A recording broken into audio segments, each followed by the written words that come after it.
ఆదికాండము 2వ అధ్యాయము. ఆకాశమును భూమియు వాటిలోనున్న సమస్త సమూహమును సంపూర్తి చేయబడెను. దేవుడు తాను చేసిన తన పని 7వ దినములోగా సంపూర్తి చేసి, తాను చేసిన తన పని అంతటి నుండి 7వ దినమున విశ్రమించెను. కాబట్టి దేవుడు ఆ 7వ దినమును ఆశీర్వదించి పరిశుద్ధపరచెను. ఏలయనగా దానిలో దేవుడు తాను చేసినట్టియు సృజించినట్టియు తన పని అంతటి నుండి విశ్రమించెను. దేవుడైన యెహోవా భూమిని ఆకాశమును చేసిన దినమందు భూమ్యాకాశములు సృజించబడినప్పుడు వాటి వాటి ఉత్పత్తి క్రమము ఇదే.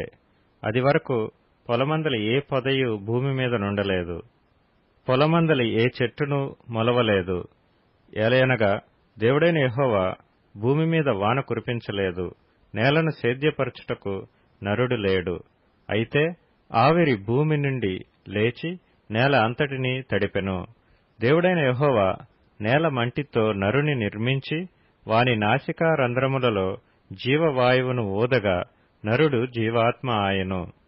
దేవుడైన యెహోవా తూర్పున ఏదెనులో ఒక తోట వేసి తాను నిర్మించిన నరుని దానిలో ఉంచెను. మరియు దేవుడైన యెహోవా చూపునకు రమ్యమైనదియు ఆహారమునకు మంచిదియునైన ప్రతి వృక్షమును, ఆ తోట మధ్యను జీవ వృక్షమును, మంచి చెడ్డల తెలివినిచ్చు వృక్షమును నేల నుండి మొలిపించెను. మరియు ఆ తోటను తడుపుటకు ఏదెనులో నుండి ఒక నది బయలుదేరి అక్కడి నుండి చీలిపోయి 4 శాఖలాయెను. మొదటి దాని పేరు పీషోను. అది హవీలా దేశమంతటి చుట్టూ పారుచున్నది. అక్కడ బంగారమున్నది. ఆ దేశపు బంగారము శ్రేష్టమైనది.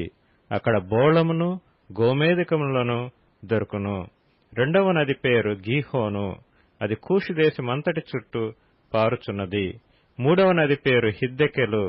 అది అష్షూరు తూర్పు వైపున పారుచున్నది. 4వ నది యూఫ్రటీసు. మరియు దేవుడైన యెహోవా నరుని తీసుకొని ఏదెను తోటను సేద్యపరచుటకును దాని కాచుటకును దానిలో ఉంచెను. మరియు దేవుడైన యెహోవా ఈ తోటలోనున్న ప్రతి వృక్ష ఫలములను నీవు నిరభ్యంతరముగా తినవచ్చును. అయితే మంచి చెడ్డల తెలివినిచ్చు వృక్ష ఫలములను తినకూడదు. నీవు వాటిని తిను దినమున నిశ్చయముగా చచ్చెదవని నరునికి ఆజ్ఞాపించెను. మరియు దేవుడైన యెహోవా నరుడు ఒంటరిగా నుండుట మంచిది కాదు, వానికి సాటియైన సహాయమును వాని కొరకు చేయుదుననుకొనెను. దేవుడైన యెహోవా ప్రతి భూజంతువును ప్రతి ఆకాశ పక్షిని నేల నుండి నిర్మించి ఆదాము వాటికి ఏ పేరు పెట్టునో చూచుటకు అతని యొద్దకు వాటిని రప్పించెను. జీవము గల ప్రతి దానికి ఆదాము ఏ పేరు పెట్టెనో ఆ పేరు దానికి కలిగెను. అప్పుడు ఆదాము సమస్త పశువులకును ఆకాశ పక్షులకును సమస్త భూజంతువులకును పేర్లు పెట్టెను. అయినను ఆదామునకు సాటియైన సహాయము అతనికి లేకపోయెను. అప్పుడు దేవుడైన యెహోవా ఆదామునకు గాఢ నిద్ర కలుగచేసి అతడు నిద్రించినప్పుడు అతని ప్రక్కటెముకలలో ఒకదానిని తీసి ఆ చోటును మాంసముతో పూడ్చివేసెను.